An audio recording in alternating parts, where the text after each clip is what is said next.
Good morning. Wow, I was upstairs on the third floor stretching, and I thought, someone is having a really good time.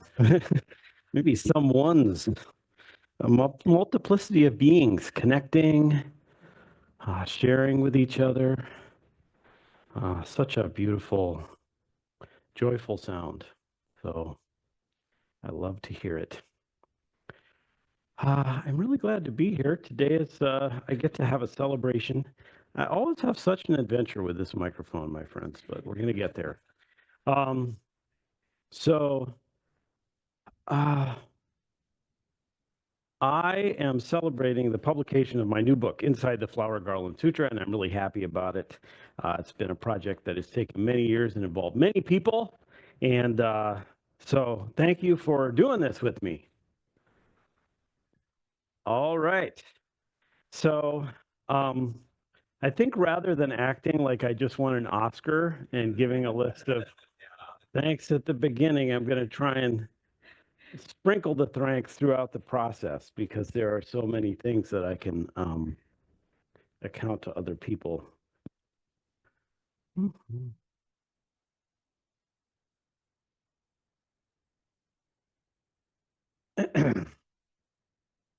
So this book was originally intended to be a book about the Huayan Buddhist tradition. Huayan is the Chinese word for flower garland.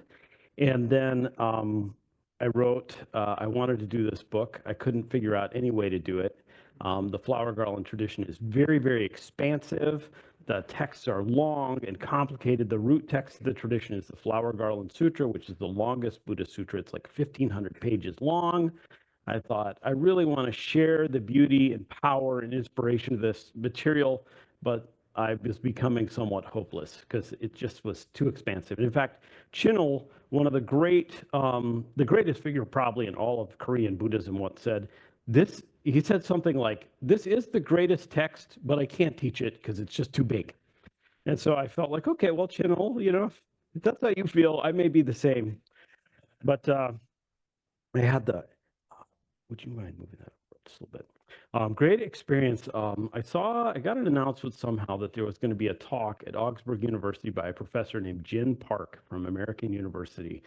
And I'll bet you know Jin Park. And anyway, she was going to give a talk called Ethical Imagination. And I thought, well, I'll go see that. Mentioned something about some Buddhist traditions, including Huayan, that I was interested in. And I got there, and she was just amazing and wonderful. And she's gone on to do a lot of other more amazing things. But I managed to talk to her afterwards, and I was like, yeah, I really want to do this book about Huayan, but it's kind of hopeless. And she said, oh, well, it's no problem. You just use the ocean seal chart of Huisang from Korea, and you'll be all set. And she was right. So, my path of practice and every element of what happens here is always born of relationship. That's how life is, and that is the central theme of the Huayan Buddhist tradition. So just a little bit of background. The sutra itself, the Avatamsaka Flower Garland Sutra, is very, very expansive. It's often described as psychedelic, mind-blowing, mind-boggling, sometimes boring.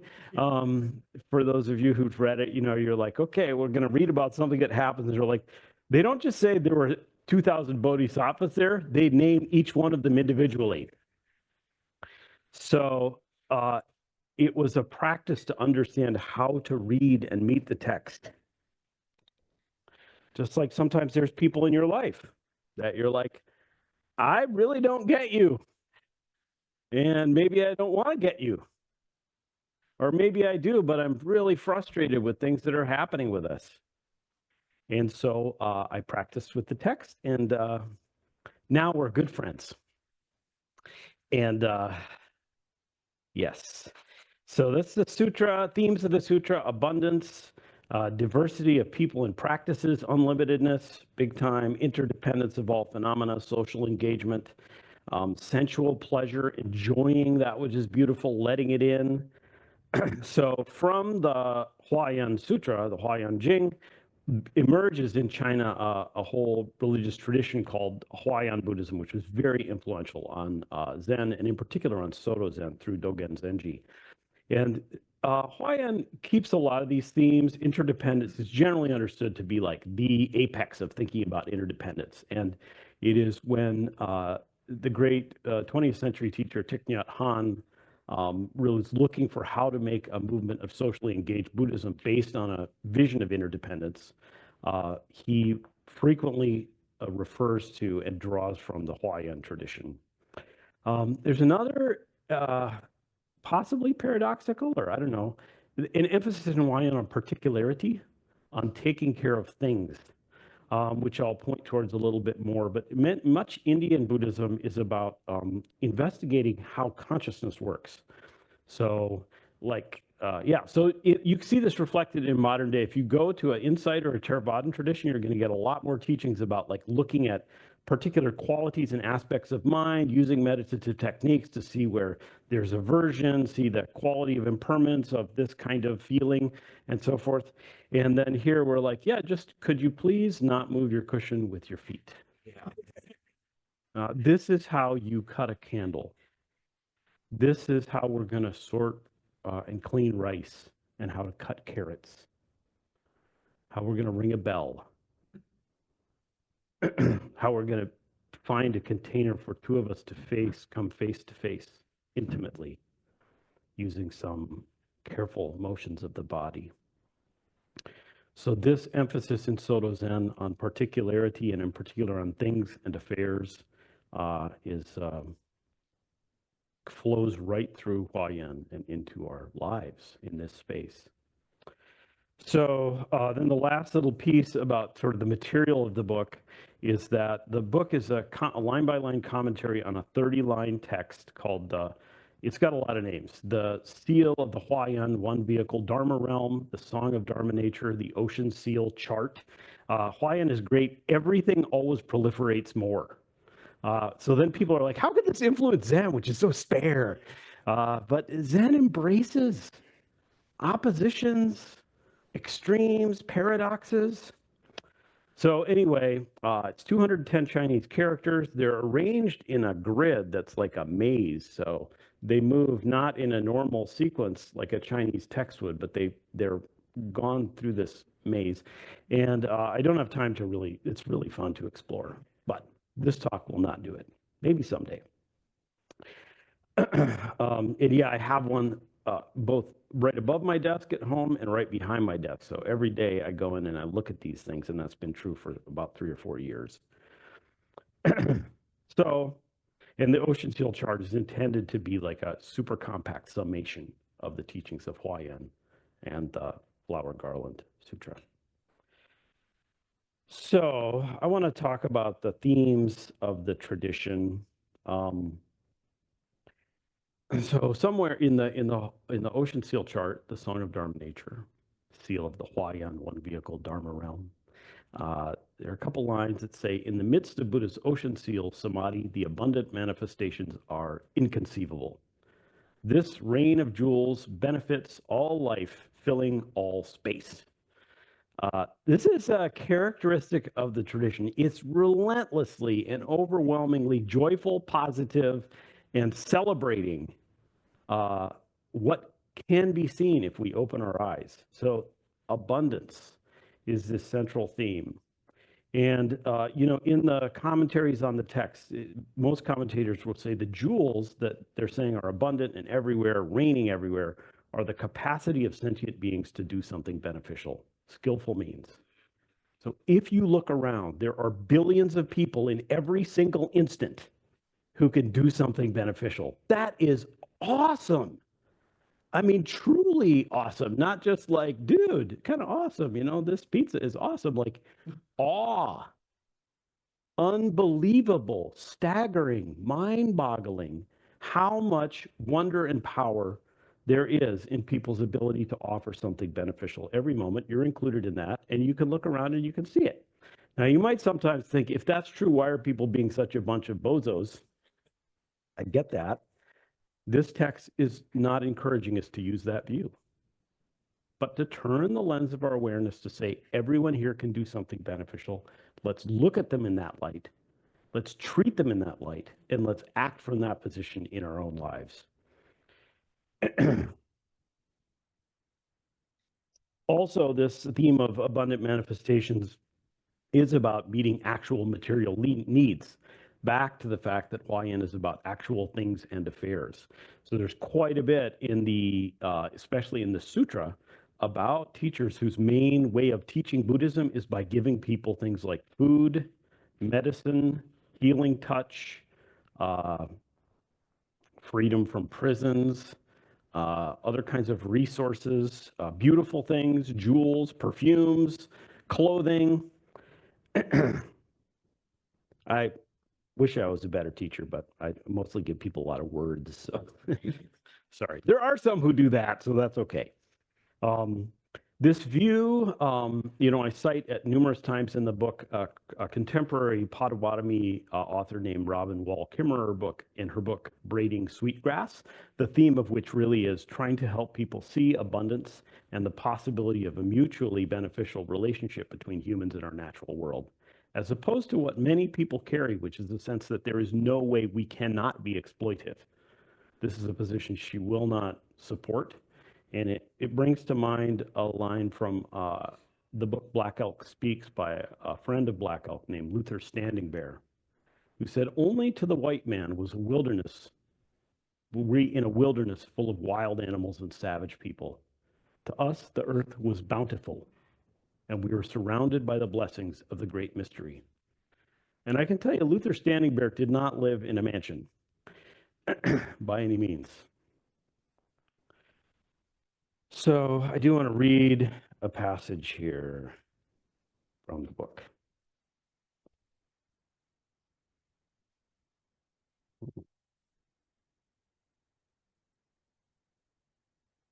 This teaching is to evoke a sense of abundance.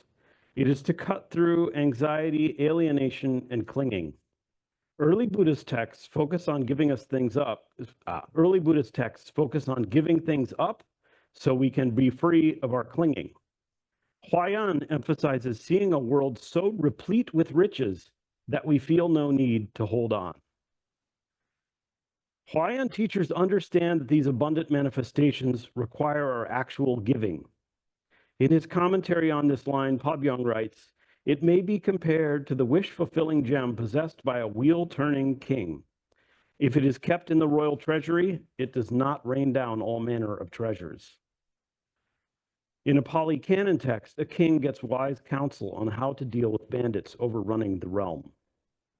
His advisor tells him that punishment and violence will not end the epidemic of crime, but, here I quote the text, with this plan, you can completely eliminate the plague of banditry. To those in the kingdom who are engaged in cultivating crops and raising cattle, let your majesty distribute grain and fodder. To those in trade, give capital. To those in government service, assign proper living wages. Then those people, being intent on their own occupations, will not harm the kingdom. Your majesty's revenues will be great, the land will be tranquil and not be beset by thieves, and the people, with joy in their hearts, playing with their children, will dwell in open houses.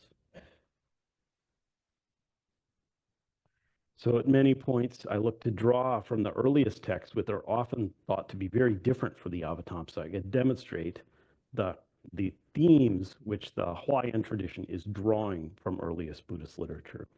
This basic idea that we are not going to solve problems of crime and violence through violence is pretty basic to Buddhism. It's not like a weird, strange, surprising component. And Buddhism has always had many, many texts that relate to the possibility of a more harmonious, beneficial social sphere and how we can create that. I do just want to mention here how how much the flower garland tradition really seems to want us to enjoy that which is beautiful and see it. Um, and, I was just talking to someone, I officiated a wedding last night. That was fun. Um, and, and, uh, and it was like in this beautiful garden. And someone came, was sitting next to me at dinner, and they said, yeah, I came over to the Zen Center. They were not involved in this place. I came over to the Zen Center to see the Chime exhibition about grieving, and it was very beautiful. And they said, your gardens are so amazing. And I said, yes. I cannot own any of that. I know John and Pat and many other people contribute to making that happen. And then not only do they do that, but the entire natural world has to be there making it happen too. You cannot make a flower. You can't do it. But you can see it. You can see it. One of my favorite things is how often after a session or a retreat, someone will be like, wow, the floors are so beautiful. I think I don't use drugs, but I do see that we can open to that which is beautiful, that is right here, and that is good for us. It's good for us.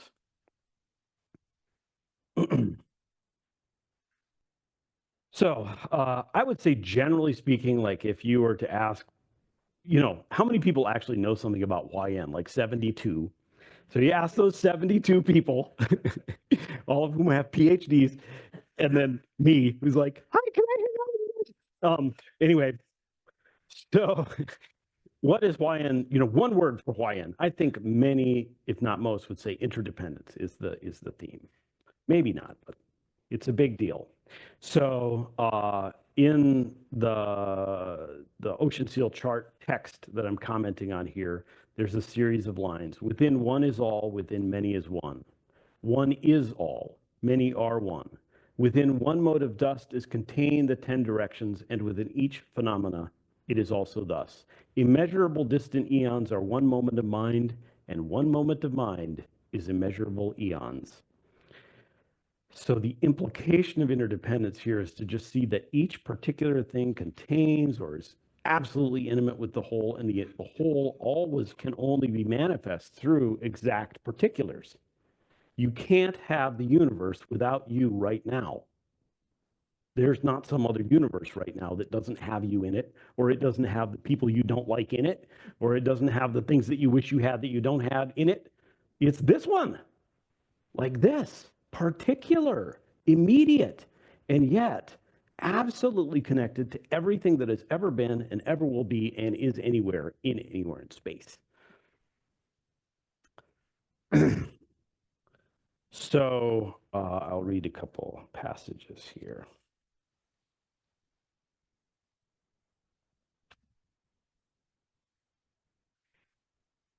Empress Wu is widely, what am I commenting on here? The line within each phenomena is the entire universe. Empress Wu is widely considered the only female sovereign in the history of China. That's amazing. They have like several thousand years of recorded history.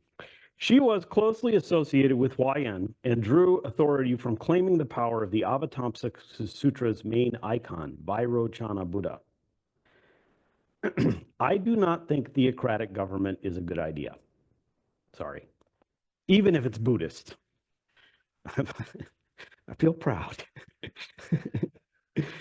However, there is something inspiring in the fact that this singular matriarchal figure drew authority from these particular teachings. This authority was surely related not only to the many powerful female teachers in the final chapter of the Avatamsaka, but also to the Huayan idea that each part contains the whole. Fatsang was the Empress's teacher. He was looking for a way to convey the interdependence and non-obstruction that define Huayan. He built a small room whose walls were all mirrors, placed a lamp and a Buddha statue inside, and entered with the Empress. In the endless reflections, she realized the vastness of their relationship. After they had some time to get accustomed to the spaciousness, Fatsang held out a small crystal ball. They looked inside the tiny reflective object and saw the entire space of repeating Buddha's selves and light in the palm of his hand. And then I'm going to move forward to the chapter where I'm commenting on the line, immeasurable distant eons are one moment of mind. Fatsang brought Empress Wu into the mirrored hall, full of an infinite regress of reflections of the lamp, the Buddha, the Empress, and Fatsang himself. They saw the tiny and the vast, the particular and the universal integrated before their eyes. At the end of the presentation, Fatsang said that although he had found this way to show that one is all and many is one, he couldn't find a simple way to show that this is true not just of things, but also of times. It's hard to see that every moment is all time, and all time is in this moment. Anyone who can actually see the past, you're having a present moment experience of seeing the past. I think. I don't know. Come talk to me about it. Blow my mind. I'm ready. So, this theme of interdependence is about relationship. It's about realizing the value of each thing. I'm going to read another little passage here.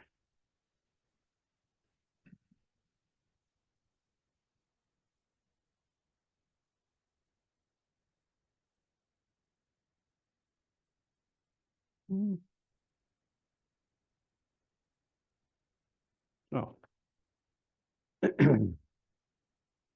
When Huayan, so Huayan is the author of the Ocean Seal Chart. He's one of, along with Wan Hyo, two of the two major people who brought Buddhism to Korea from China, and he's really the founder of what's called the Huayan school, which is essentially the Korean pronunciation of Huayan.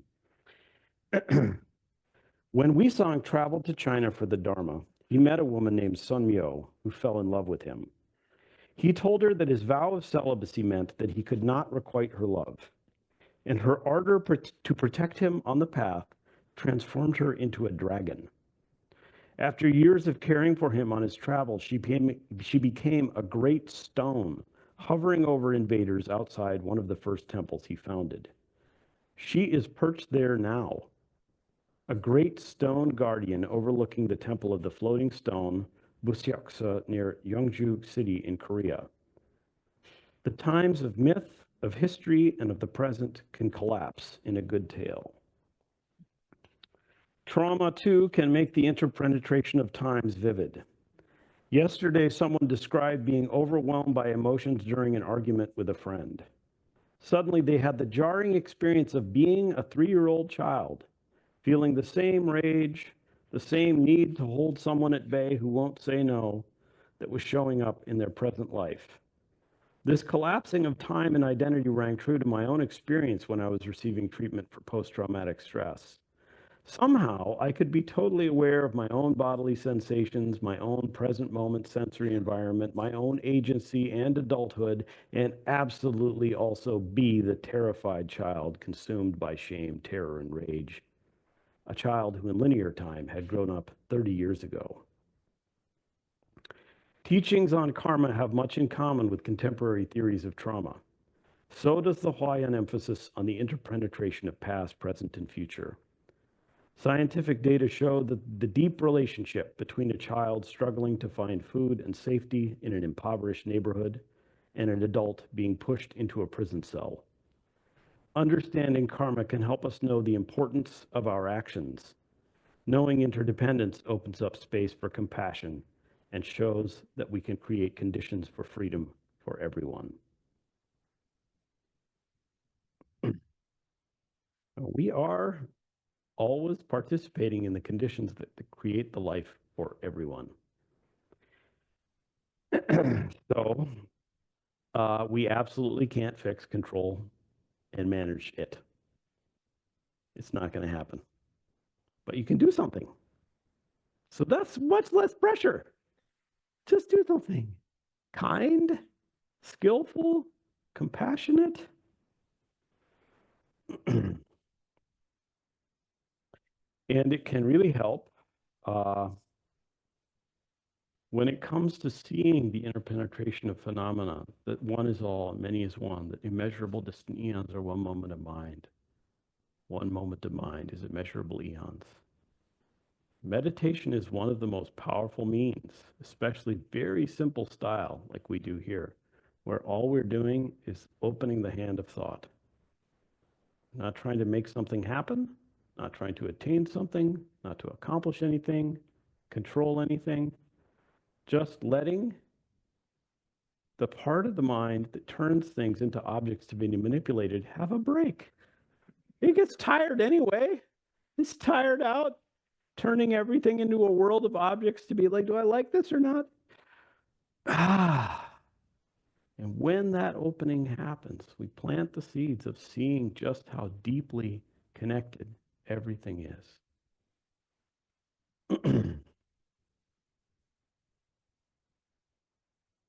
So another theme of this text is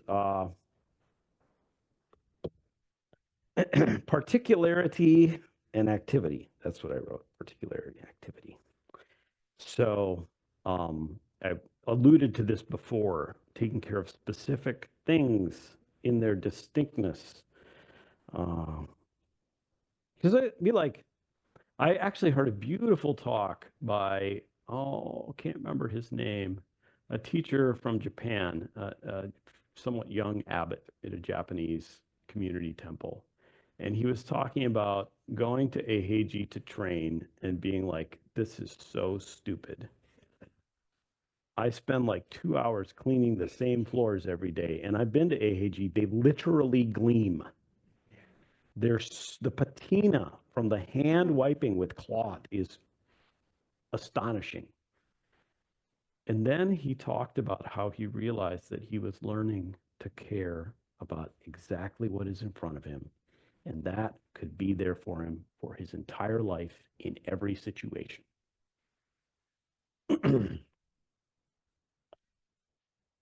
So I'm going to read a little passage here.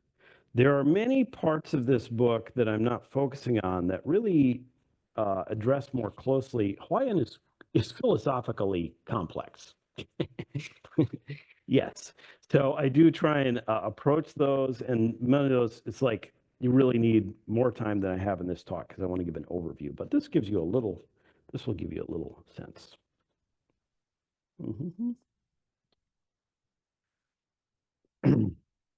So this is a commentary again on within one is all, within many is one. The chapter is called 10 Coins. Within one is all, within many is one. If you want to sum up Huayan teachings in a single line, this is as good as it gets. The idea that each thing contains everything and everything is holding each thing pervades the tradition. The implications are vast. When I interviewed folks for an article about Tomoe Katagiri, who was central in transmitting the practice of hand sewing Zen religious garments to North America, Andrea Martin said, she continually showed that everything matters. If the whole world is here in this cup of tea, this stitch, or this bow, don't you want to care for it? The Huayan master Xian wrote, because in the Huayan teaching, phenomena are the teaching. Whatever phenomena are brought up, inexhaustible teachings are included. Because everything is precious, discernment about how to care for things is precious. Once Tomoe was carefully making us tea. Apropos of something we've been talking about a moment before, I began to quote a line from the Metta Sutra. She put down the tea things and turned to face me with her whole being relaxed, poised, and alert. When the quote was over, she returned to the tea.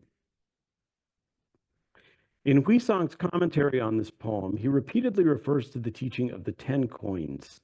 This is a common Huayan metaphor. If you have 10 coins, any one of them completely contains all 10. For if you remove that 1, there is no 10. Within the 10 coins, each one is completely contained in the 10. For if the 10 were gone, so too would be the 1. More subtly, if part of the 10 were gone, the 1 would no longer be the exact same 1 it is. It wouldn't be the 1 that is thus in this particular relational context.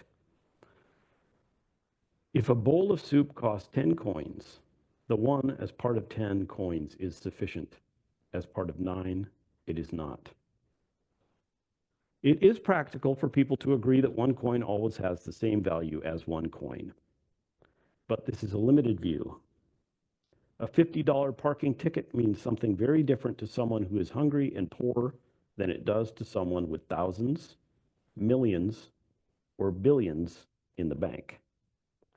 The power of 1 coin to buy a cup of tea or 10 coins to buy a bowl of soup contains the entire universe, which shows up in the form of a mutual agreement between people about the value of a piece of metal. Let us practice looking at money not just in terms of what we have and what we can get, but how this money impacts the whole and hence particular individuals within that whole. Our shared agreements about money often hide the fact that within the whole of our economy, many individual people work all day for just enough money to live beneath a freeway overpass. These shared agreements can make it seem that someone who doesn't have a job deserves to live under a freeway overpass. Seeing that one is all, we can do better.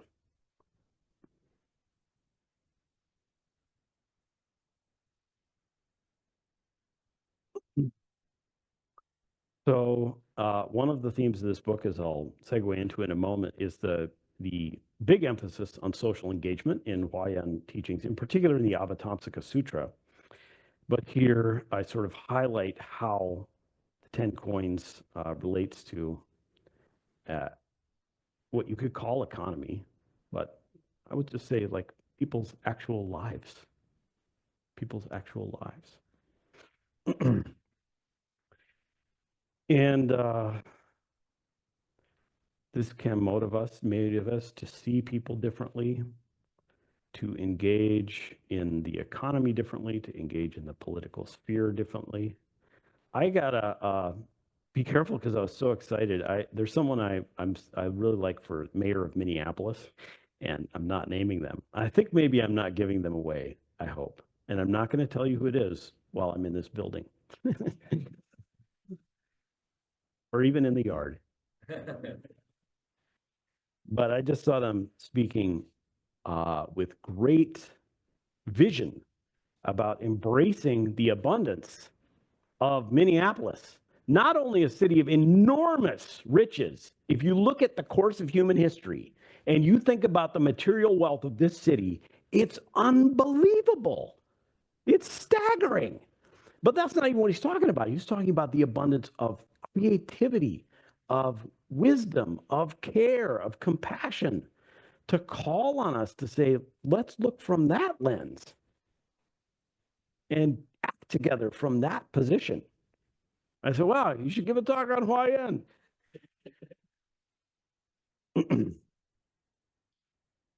So,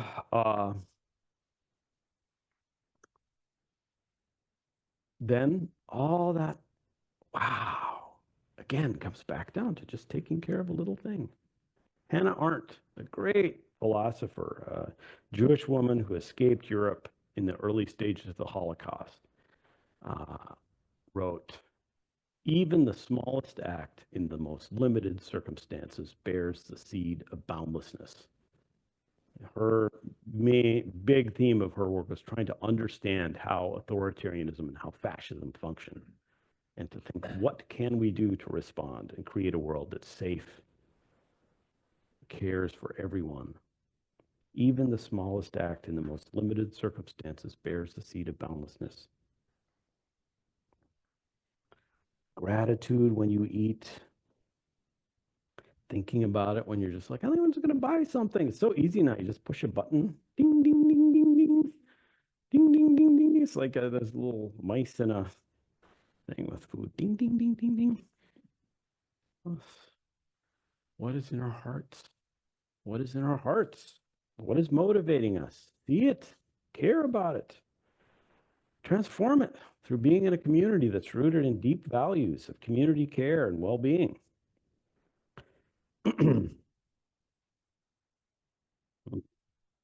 Okay, last theme for this talk, social engagement and diversity of practice. So this is really, we did the whole last practice period here was on the Gandavyaha Sutra. This was really the theme. I'm just going to read you about the last chapter of the Avatamsaka Sutra is like 450 pages long. All right, you're like, woo, the climax is coming in a while.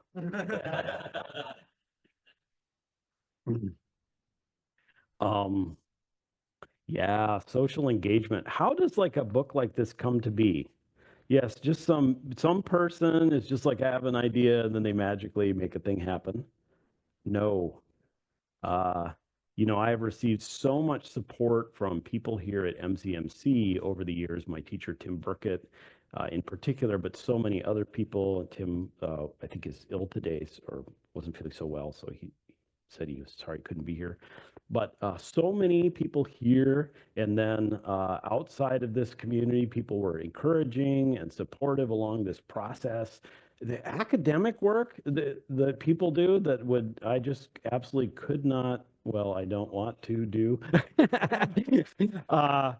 So grateful. No way could I possibly understand this tradition without pouring through these beautifully researched and very careful work on this tradition.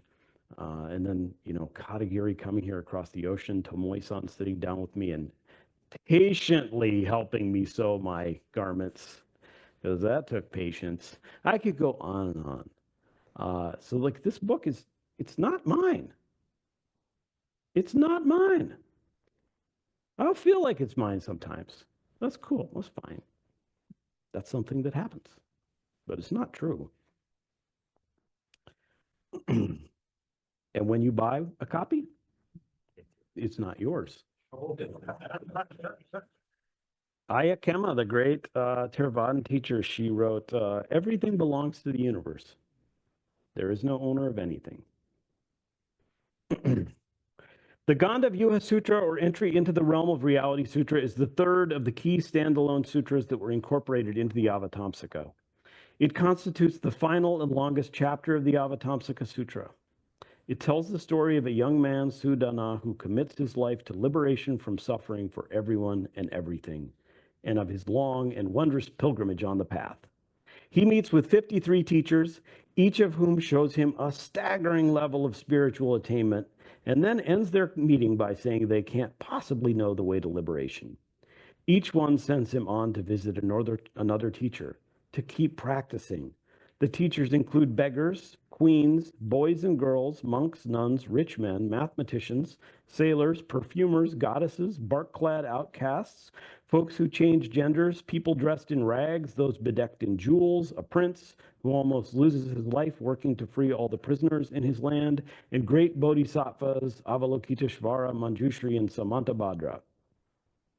They teach in myriad ways, all different and appropriate to themselves and those they meet. They teach by feeding people through physical touch, by making beautiful scents and palaces, by writing, by teaching meditation, by expounding the Dharma, by revealing suffering, and by guiding people through storms. This sutra provides inspiration for those of us looking to create multicultural, engaged Buddhist communities.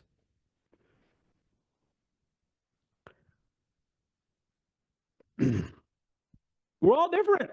Someone came to me the other day and they were like, do you think you have to be like a scholar to be a Zen priest? And I was like, why would I think such a ridiculous thing? But I didn't put it that way. I was just like, oh, I can see why, I read a lot of books. So you'd think maybe I think that's how you should do it. I don't really know how you should do it. I mean, I'll act like I do. I'll admit it.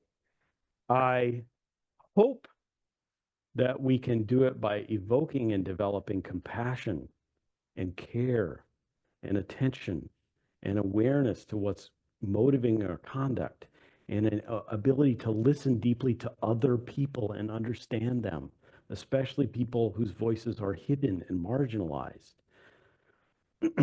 This, I really hope, and this is a theme of the text, to go find just some strange guy in the woods who's wearing bark. Be like, what is your wisdom? To find some young girl and say, you are the great teacher I have come to meet.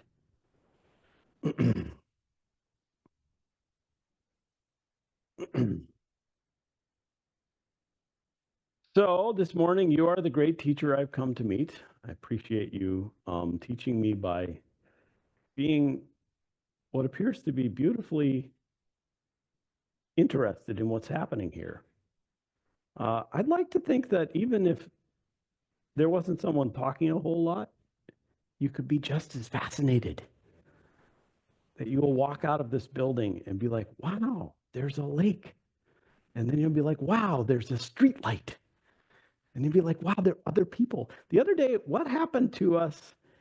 Oh yes, we're driving the car and someone moved their bike, like the light turned green and I was on the accelerator and a bicycle just came right across the grill of the car. And I was very grateful I didn't hit them. And I looked just past Colleen and there was a guy in the car next to us and he looked at us, he said,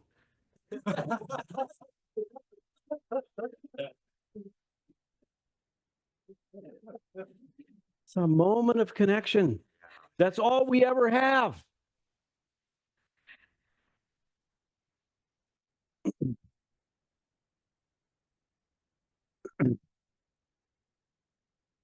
So very grateful for all your support and attention. I am going to go out there and sign books. And by the way, I think a lot of people already got books here. And if I like writing in books and people, it's kind of fun. I have a lot of signed books. I like it. So you can all just bring them by the Zen Center and you don't have to feel shy. I'll be like, yes, I love writing in your book. So anyway, I really appreciate all of your support. And I'm going to conclude my talk. And we have some time for folks to bring your voices. So questions and brief reflections are very welcome.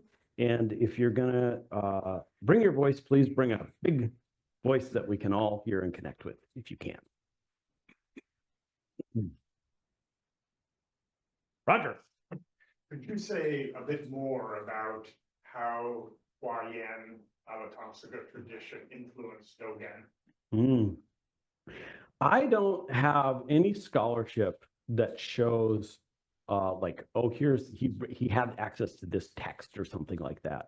Nor does he generally, in many cases, Dogen will just incorporate lines of other traditions into his texts, and there's not a whole lot of that. It's the thematic way he looks at things that seems so strikingly similar. If you look at his vision of time, Uji, which many people will say is like kind of the apex of Dogen's thought, is his focus on how time works. It's very similar to a Huayan view of time.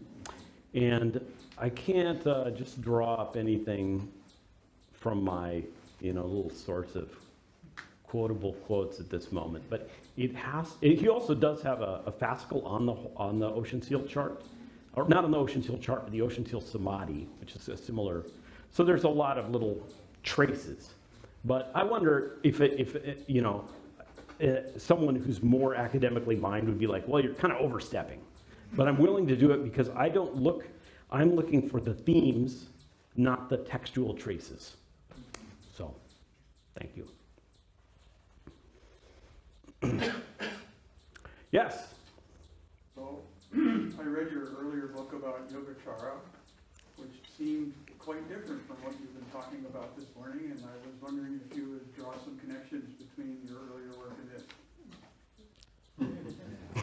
I hate talking about Yogacara. People who've never been here before, this place is so nerdy. So Yogacara is another Buddhist tradition that predates Huayan, although it's contemporaneous with the Avatamsaka Sutra. Actually, Avatamsaka, one of the reasons I think Thich Nhat Hanh really draws very much in building his engaged Buddhist movement on Yogacara and Huayan is they have a deep relationship.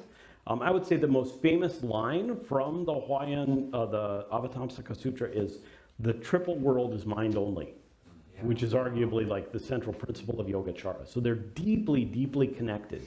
But Yogacara tends to be much more psychological. So we're really focusing on like, what is the stuff that's motivating me to act right now?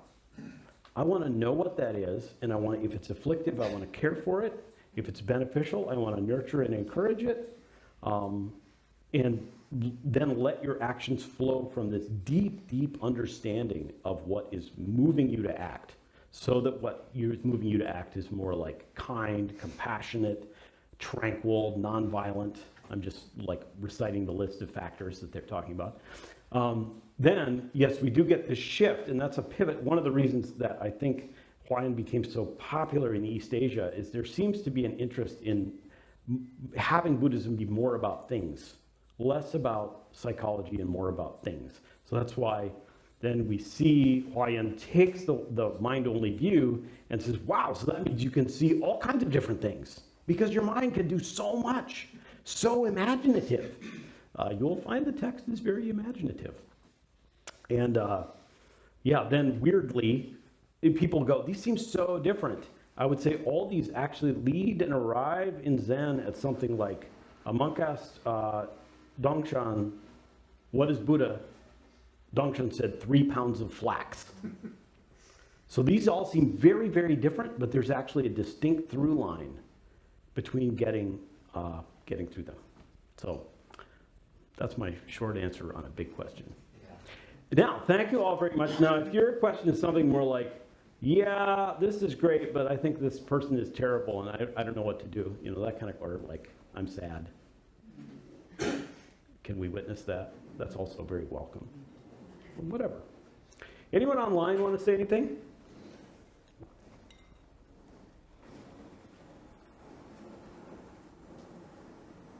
Did I see a hand somewhere in the room?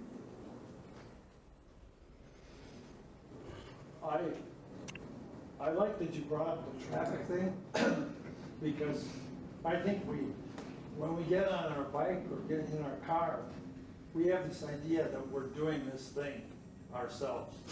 And it's just amazing how much it's cooperative effort. And we're driving in these little lanes with great big heavy things.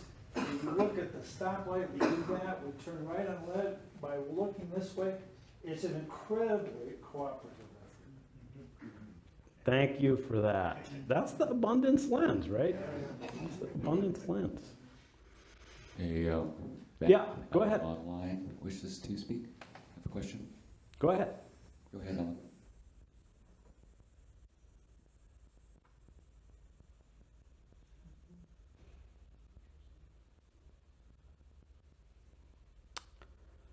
Ellen, you're muted. Oh, sorry. I just had a quick question. I'd like to find out more about the ocean seal samadhi. What's the deal with that? Do we have a copy of that in the library? Sound. Did you hear that, Ben? No. Okay, so I think maybe that's not going to be a winner for us. okay, well, No problem. she asked about the ocean seal samadhi. If there was a copy of that, she might be able to access. Oh, the ocean seal samadhi, like Dogen's ocean. So Dogen has a fascicle on the ocean seal samadhi that's easily findable. If you just search online, you can find multiple translations, or in addition of the Shobo Genzo. The text of the ocean seal chart, if that's what you're talking about, we have a new translation in the book. There are multiple other translations. I decided we needed a new translation. One, it's really hard to get permissions to use an existing translation. And two, like with a number of my other books, I had seen multiple translations of a text I wanted to work with. And you can see in the West, the scholarship on these keeps progressing. So you'll see how like one translation is pretty good, but there's some stuff where you're like, oh, we have more current scholarship that would help this line be translated better. So we decided to do a new one, and speaking of gratitude, I partnered with my longtime translation partner, Wei Jian Teng of Dharma Drum University in Taiwan, and that was fun and very interesting because he's Chinese national, but he trained in Pali in Sri Lanka, and then he trained in Sanskrit in India, and then he got his doctorate at Harvard in Sanskritic stuff. And then we got to this. We've been translating Sanskrit texts, and then we got to the Chinese. He said, "This is much harder." So that was fun. Okay, please. In your 10 coins chapter, you say something about, I have been mother, son, father, brother, grandmother. Knowing nothing of the truth, I journeyed on, but I've seen the blessed one. This is my last body, and I will not go from birth to birth again. What is the message? Is it Buddha's message, or is it Gautama's mother's message? That is that's a quotation from Mahapajapati's most famous poem. So Mahapajapati was the first woman ordained as a Buddhist nun, and she was the stepmother of Buddha and the woman who raised him. And it's such a great poem. I kind of want to read it. Do you have the page number there? I want to read it again. 65. 65. Thank you for raising that up. And I will comment on it, but I just want to make sure everyone can hear it. So she wrote, I have been mother, son, father, brother, grandmother, knowing nothing of the truth I journeyed on. But I have seen the Blessed One. This is my last body, and I will not go from birth to birth again. Look at the disciples all together, their energy, their sincere effort. That's you! This is an homage to the Buddha. Maya gave birth to Gautama for the sake of us all. She has driven back the pain of the sick and the dying. And I really find this poem fascinating in many ways, but in particular, I just want to mention that she's saying, I have been through the cycle of samsara, and I've been so many kinds of people. I have attained nirvana, and I will not be on this cycle anymore, which is the goal of early Pali Canon Buddhism. So she's saying, I'm not going to be subject to birth and death. And then she celebrates Maya, who gave birth. So if we are in a tradition that seems to be saying we're getting away from birth and death, to make this turn to say the only way we can have it is by people giving birth, is a simple acknowledgement of something unavoidably true, but can be occluded. And it reminds me of a great exchange by a Zen nun named Yaozong, who there's a long story, but anyway, at some point, there's this monk in her room, and she points at her genitals and says, all the Buddhas and ancestors come out of here. Wow. So this celebration of actuality of bodies, also of womanhood, surely, pervades the Huayan tradition. So thank you for raising up that poem. Love it. Okay, maybe time for one more voice, if someone would like to bring it. Go ahead. Yeah, I really liked what you were saying about social engagement, and it just kind of reminds me of something I've been talking about a lot at work. I'm a social worker with people with addictions, and I teach groups, and I've been teaching groups about the nervous system and polyvagal theory. And a big takeaway from that is that the nervous system is constantly scanning for threats, and it scans not just your own body, it scans all the other bodies around you. And so that's what I always talk about, is there's really a lot of value in how we just regulate ourselves, how we breathe, how we, in this case, practice. So I thought that was really interesting. Yeah, thank you. Yeah, all this material we're hearing related to trauma, kind of what happens in the body around reactivity, is, I think, incredibly helpful. And I've had a lot of therapy that was rooted in that, and it really helped me a lot. And I do like to point out in this context kind of the distinction from, in Buddhism, we don't emphasize looking at this from the materialist side of we're going to look at the body chemistry. We're looking at what does it actually feel like for you right now? Can you name oh, my heart is racing, and I think that person is a jerk. So really looking at it from the interiority of experience. But I have found some people are like, oh, could you give me some science? Then I'll feel like I can believe what you're saying. But they're both good. They're both good. And they do have a deep relationship, I think. So thank you for raising that up.